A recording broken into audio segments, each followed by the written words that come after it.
안녕하세요. 그동안 눈으로 보기만 했었는데 너무 기가 차고 어이가 없어 글을 써봅니다. 저는 20대 후반이고 남편은 30대 초반으로 올해 3월에 결혼했습니다. 결혼 전까지만 해도 시어머니에 대해 크게 생각 안 했었는데 결혼을 하고 나서 겪은 일 때문에 도저히 가깝게 지낼 수 없다는 결론을 내렸습니다. 긴 글이지만 끝까지 읽어주시고 조언 부탁드려요. 우선 양가 가정사와 결혼 전 있었던 일에 대해 먼저 말씀드리자면 시어머니는 식당을 운영하시고 시아버지는 예전에 공장을 운영하다 지금은 회사에 다니고 계십니다. 자세히는 모르겠지만 정규직은 아니신 것 같고요. 두 분은 오래전 이혼하셨고 남편은 5살 때부터 외할머니 댁에서 자랐다 했습니다. 시부모님은 이혼한 여느 부부가 그러하듯 왕래 없이 지내셨는데 형님이 결혼을 하면서 다시 왕래하기 시작했고 지금은 친구처럼 지내십니다. 저희 친정은 아빠가 공무원이시고 엄마는 전업주부로 풍족하진 않지만 부족함 없이 화목하게 자랐습니다. 각자 살아온 환경이 많이 다르다 싶었지만 그건 당연하다 생각했기에 크게 신경 쓰지 않았습니다. 근데 문제는 결혼을 준비할 때부터 시작되었네요. 사실 남편은 시어머니의 권유로 건물 갭 투자를 했다가 실패해서 모아둔 돈이 하나도 없었습니다. 반면 저는 제 돈 1억 5천 정도에 친정에서 5천만 원을 보태주셨죠. 시댁에서도 3천만 원을 지원해 주신다 하셨는데 당장은 못 준다며 몇 달 뒤에 주겠다 하시더라고요. 그래서 처음에는 전세를 제가 마련하고 혼수는 남편이 하기로 했었는데 결국 돈이 없어 제가 1천만 원을 빌려줬고 시어머니가 3천만 원을 주시면 그때 받기로 했습니다. 문제는 막상 돈 줄 시기가 되니 돈이 없다며 입을 싹 닫으셨다는 거죠. 결론적으로 남편이 추가로 낸 건 결혼 준비 비용의 신혼여행 비행기와 숙소 비용 일부로 다 해도 1천만 원이 안 됩니다. 저희 친정은 전세 자금을 도와주시고 집안에 필요한 걸 다 챙겨주셨는데 시댁은 아무것도 해주신 게 없어요. 그래도 저는 좋게 생각하려고 애썼습니다. 근데 그런 상황에서 시어머니가 상견례 자리에서 기센 며느리 만나 우리 아들 잡혀 살겠다. 이런 말씀을 아무렇지 않게 하시더라고요. 그 자리에 있던 형님이 눈치껏 농담으로 무마했지만 기분이 좋지 않았습니다. 저희 부모님도 기분 상하신 게 눈에 보였는데 제가 속상해할까봐 굳이 얘기를 꺼내지 않으시더라고요. 그리고 남편과 대화를 하다 저희 부부가 부산에 자리 잡는 걸 시어머니가 못마땅해 한다는 걸 알게 되었습니다. 참고로 남편 직장이 경주이고 직업 특성상 3일에 한 번 출근합니다. 저는 부산에서 직장을 구해 자리를 잡아 살고 있고요. 회사 상의 끝에 부산에 정착했는데 왜 본인한테 허락도 안 받고 저희 마음대로 정했냐며 뭐라고 하셨답니다. 아무튼 이런저런 문제가 있었지만 그럭저럭 결혼식을 잘 치르고 신혼여행에 다녀왔습니다.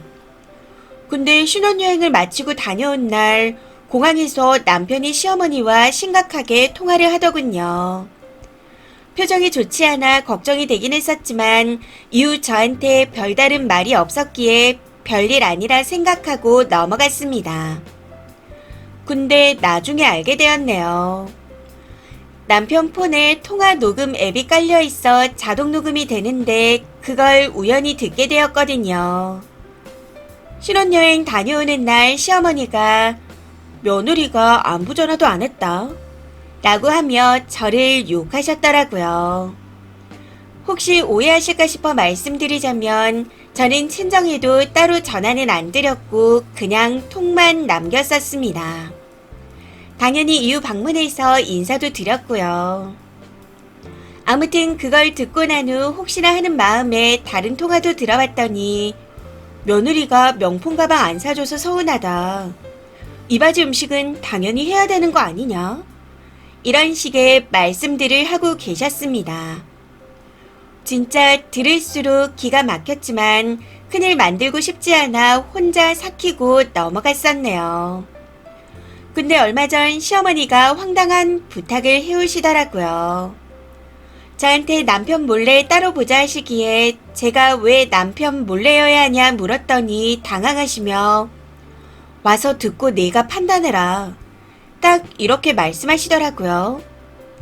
이후 알고 보니 건물 세입자가 안 구해져서 전세금 5천만 원을 돌려줘야 하는 상황이라 돈을 빌려달라는 말을 하기 위해 몰래 만나자는 거였습니다.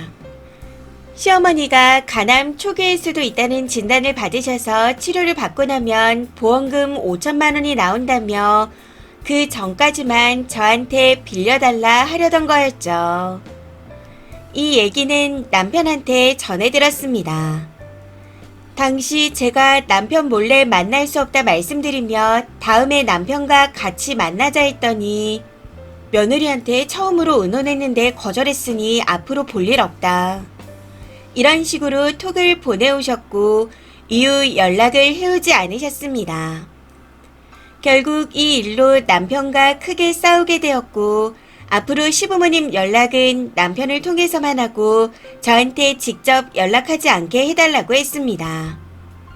그런데 출장 중이던 날 시어머니한테서 전화가 왔더라고요. 바빠서 못 받았더니 톡으로 며느리라면 전화 한 통 할 수 있는 거 아니냐? 라고 하며 화를 내시더라고요. 해서 남편한테 넘겼습니다. 사실 처음에는 그래도 시어머니니 한 번은 노력해보자 싶어 직접 전화를 드렸는데 너희 둘이 나를 개무시했다. 신혼여행 갔다 오면 며느리가 당연히 안부 전화해야 되는 거 아니야? 시아버지 첫 생신인데 담배라도 하나 사오는 게 정 아니냐? 이런 내용들의 말만 돌아왔습니다.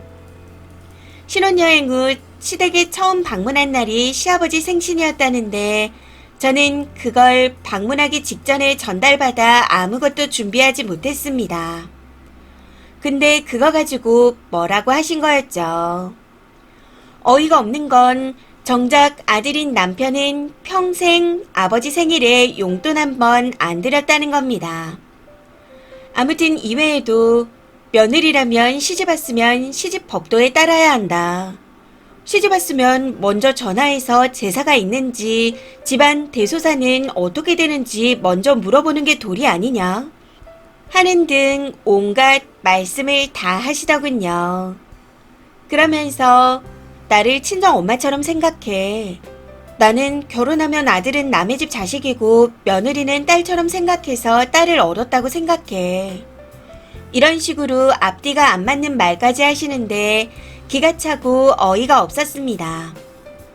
사실 제가 원래는 할 말 다 하고 사는 성격이지만 시어머니가 간암 초기라 들었기에 그냥 앞에서는 내내거리고 전화를 끊었고 이후 바로 전화와 카톡을 다 차단해버렸습니다.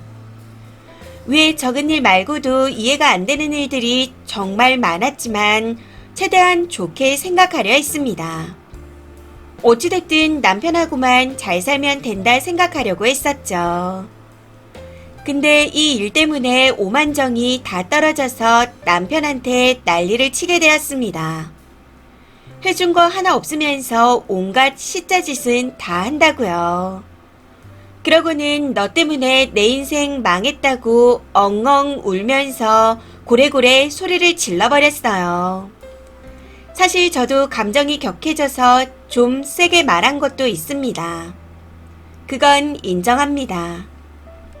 남편도 처음에는 저를 달래주는 척 했었는데 제가 계속 시댁 욕을 하니 기분이 나빴는지 말렸는데도 엄마가 너한테 연락하는 걸 어쩌라는 거야 라고 하며 도리어 화를 내더라고요. 그러면서 제가 화나서 한 말에 꼬투리를 잡으며 본인은 기분이 나빠도 티내면 안 되고 제 말만 들어야 하냐며 적반하장식으로 화를 냈습니다. 그러고는 바로 집을 나가 안 들어왔네요. 아마 본인 할머니 집이나 시아버지 집에서 잔 것 같습니다. 그런 남편에게 저도 화가 나서 연락 안 하고 그냥 집 비밀번호를 바꿔버렸고요. 시댁과는 인연을 끊으면 된다지만 남편의 행동에 너무너무 화가 납니다. 저는 이제 어떻게 하면 될까요? 그냥 이대로 갈라서는 게 맞는 걸까요? 조언 부탁드립니다. 댓글입니다. 첫 번째, 미혼이신 분들 이 글 잘 읽어두세요. 상견례에서 헤어져야 할 상황인데 시모에 대해 크게 생각 안 하고 좋게만 보다가 결혼하면 결혼 6개월 만에 저는 이제 어떡하나요? 이딴 소리라 하는 멍청이로 전락합니다. 세니도 지팔 직권이고 상견례에서 남자 엄마가 저 따위 소리를 하는데 결혼시킨 쓰니 부모도 대단하다 싶네요. 뭘 어떻게 하겠나요? 그냥 전처럼 좋게 생각하세요. 두 번째, 누누이 얘기하지만 여자가 돈을 더 싸들고 간다고 남자 쪽에서 고개 숙이고 들어오지 않습니다. 오히려 우리 아들이 잘나서 여자가 돈을 싸들고 오면서까지 결혼해달라 하는 거라는 착각에 기강을 더 잡으려고 하죠. 중간에서 남편이 막지 못한다면 결혼 생활을 진지하게 다시 생각해 보심이 좋을 듯 합니다. 세 번째, 애초에 저런 상황에서 결혼을 왜 하셨나요? 이혼하거나 이혼 못하겠으면 남편 본갈 사람들을 전부 차단하세요. 죽었을 때 장례식 가는 거나 고민해보고 그 전까지는 안 보고 살면 됩니다. 만약 남편이 반대하거나 적극적으로 안 나서면 그냥 남편을 버리시고요.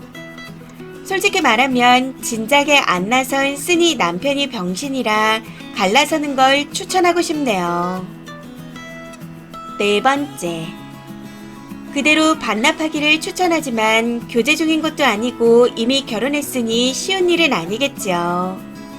친정 부모님과 의논해보시고 잘 생각하세요. 이혼이 자랑일 수는 없겠지만 뻔히 보이는 불구덩이에 발을 집어넣은 상태로 한숨 쉬어가며 괴로워하면서 사는 건 자기를 학대하는 행동입니다. 한 번뿐인 소중한 인생이에요. 행복하게 살지 못하는 것도 큰 불효입니다. 다섯 번째, 냉정하게 판단하겠습니다. 제일 등신은 쓰니 부모님입니다. 낳아서 금이야 오기야 키워서 인성 개차반 시궁창 집안으로 시집을 보냈으니 잘못이죠. 상견례 날 시어미가 인성을 보여줬는데 농담 한마디에 묻어버렸다고요. 짧은 결혼 생활에 다른 사람들이 평생 겪을 수모를 겪고 버티고 있으니 대단합니다. 헤어날 용기도 자신도 없어 보이지만 그 시험에 절대 변하지 않을 겁니다. 더하면 더하겠죠. 그냥 이혼한다 하시고 탈출하세요. 그거 말곤 답이 없습니다. 이번 사연은 여기까지입니다. 시청해주셔서 감사합니다.